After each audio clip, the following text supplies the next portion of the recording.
India आघाडीमध्ये काँग्रेसच्या धोरणांवर टीकेची झोड उठली आहे। काँग्रेसच्या आघाडीबाबतच्या धोरणांवर दिल्लीचे माजी मुख्यमंत्री अरविंद केजरीवाल यांनी निशाणा साधला।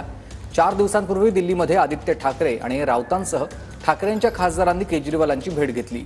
या भेटीवेळी केजरीवालांनी हरियाणा निवडणुकीचा किस्सा सांगत काँग्रेसवर टीका केली आहे। काँग्रेसला भाजप नाही तर मोदींविरोधामधील केजरीवालांना हरवायचं होतं असंही या भेटीवेळी केजरीवाल म्हणाले।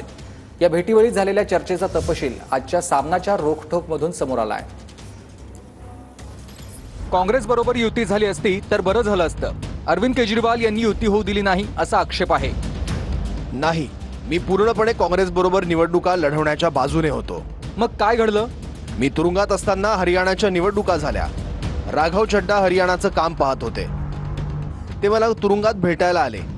मी त्यांना सांगितलं आपल्याला काँग्रेस बरोबर आघाडी करायलाच हवी, जागा वाटपाचं तुम्ही ठरवा। मग अडलं कुठे? काँग्रेसने आमच्याकडे यादी मागितली। आम्ही 14 मतदारसंघांची यादी दिली। राहुल गांधी म्हणाले आम्ही आपला 6 जागा देऊ। मी राघवला म्हणालो हरकत नाही, 6 जागा घ्या। आम्ही 2 पावलं मागे आलो। राहुल गांधी म्हणाले केसी वेणुगोपाल यांना भेटा, ते फायनल करतील। राघव वेणुगोपालांना भेटले। ते म्हणाले 6 जागा शक्य नाही, 4 जागा देऊ। तुम्ही आमचे हरियाणाचे प्रभारी बावरियांना भेटा। चड्डा मला तुरुंगात भेटायला आले। मी म्हणालो ठीक आहे, 4 जागा घ्या। चड्डा बावरियांना भेटायला गेले तर त्यांनी 4चा प्रस्तावच उडवून लावला। बावरिया म्हणाले आम्ही तुम्हाला 2 जागाच देऊ। मी पुन्हा चड्डांना निरोप दिला, ठीक आहे 2 जागा घ्या। राहुल गांधी बॉस असताना त्यांनी शब्द देऊनही आम्हाला 6 जागा मिळाल्या नाहीत। 4 वरून 2 वर आले। त्या 2 जागांसाठी चड्डाही शेवटी भूपेंद्र हुड्डांना भेटले।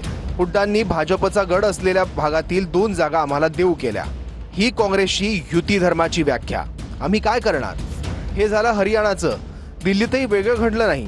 त्यांना भाजपला हरवायचं नव्हतं, त्यांना मोदी विरोधक केजरीवालांना हरवायचं होतं। सामना रोखठोक मधून काँग्रेसवर निशाणा। महाराष्ट्र ईव्हीएम पेक्षा अहंकार आणि फक्त आम्हीच या वृत्तीनं गमावला। आता दिल्लीतही तेच घडलं। महाराष्ट्रातील जागा वाटपात काँग्रेसनं शेवटच्या मिनिटापर्यंत घातलेला घोळ अनाकलनीय होता अशी टीका सामनातून करण्यात आली आहे। ये महीने ने कहा है हम केजरीवाल जी से मिलने गए थे आदित्य ठाकरे जी के साथ, जो हमारी बातचीत उनसे हो गई तो ये उनका दुख सुलग रहा था कि कांग्रेस मुझे हराना चाहती थी, मोदी जी को नहीं हराना चाहती दिल्ली और हरियाणा में। केजरीवाल का कहना है, केजरीवाल जी का कहना है, केजरीवाल यांची एक स्वतंत्र शैली आहे आणि अण्णा हजारेंच्या सोबत त्यांनी एक आंदोलन सुरू केलं। त्या आंदोलनाचा पुढे काय झालं त्याचा थांगपत्ता लागला नाही आणि सोबतच केजरीवालांची वेगवेगळी स्टेटमेंट, मग ती गोवा, हरियाणा, गुजरात आणि अर्थात दिल्ली या ठिकाणी त्यांची जे वक्तव्य राहिलेली आहेत ती सतत ही काँग्रेसला नुकसान देणारी अशा स्वरूपातच त्यांचं वक्तव्य राहिलेलं आहे।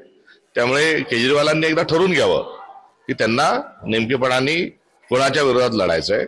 आघाडी ही राजकीय गरज आहे आणि या राजकीय गरजेपोटी आम्ही सर्व एकत्रित आलो आहोत आणि जेव्हा गरज असते आणि अपरिहार्यता असते तेव्हा सगळ्यांनी एकमेकांना सांभाळून घेणं, माध्यमांपुढे न जाता घरातच 4 भिंतीच्या आतच सगळे वाद जे आहेत ते संवादाच्या माध्यमातून त्यांनी त्याकडून मार्ग त्यातून काही काढला पाहिजे।